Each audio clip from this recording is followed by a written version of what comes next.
कि जब ये वाकया गुल प्लाजा का हुआ, इंसान जल रहे थे, आग के शोले बुलंद हो रहे थे, कोई पूछने वाला नहीं था। तो फिर हमने देखा कि इस शहर का जो मेयर था वो भी 23 घंटे बाद पहुंचा था। हमने देखा कि इसका सीएम उसके भी बाद पहुंचा था। हमने देखा कि बाकी कोई वंडर बॉय यहां नहीं पहुंच सका, और जो 2.5 घंटे की प्रेजेंटेशन दे रहे थे और लोगों को बेवकूफ बना रहे थे, उनका आलम यह है कि वो आज तक बिलावल साहब और जरदारी साहब गुल प्लाजा पर वहां पर नहीं आए और लोगों के दुखों का और गमों का मदावा उन्होंने नहीं किया है।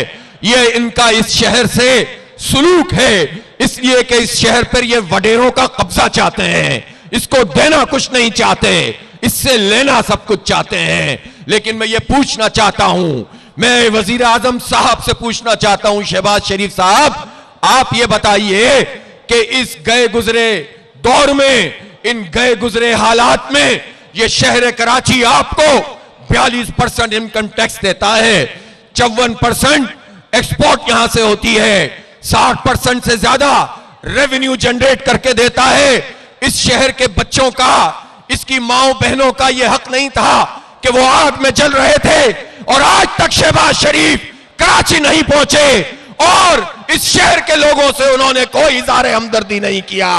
मुझे दुख है, मुझे अफसोस है कि इस शहर को यहां की एस्टेब्लिशमेंट भी ऑन नहीं करती, यहां की पार्टियां भी ऑन नहीं करती, और यहां के हुक्मरान भी ऑन नहीं करते। और फिर होता यह है कि जब लोग जल रहे होते हैं, गटर में गिर रहे होते हैं, ट्रालों के नीचे कुचले जा रहे होते हैं, तो फिर वही पीपल्स पार्टी, वही एमक्यूएम नूरा कुश्ती शुरू कर देती है। एमक्यूएम सामने आकर ऐसे ऐसे नारे लगाती है कि एक मर्तबा फिर लोगों को आपस में तकसीम कर दिया गया है। सिंधियों को महाजरों से लड़वाया जाए, महाजरों को सिंधियों से लड़वाया जाए, और कभी कहते हैं विफाक का कब्जा होना चाहिए, कभी कहते हैं सूबे का कब्जा होना चाहिए।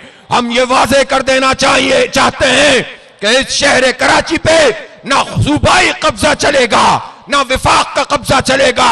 इस शहर को आइन के मुताबिक इसकी हुकूमत चाहिए, सिटी हुकूमत चाहिए, बाइख्तियार हुकूमत चाहिए। आइन ये बात कहता है कि तमाम मालियाती, सियासी और इंतजामी इख्तियारात मुकामी हुकूमतों को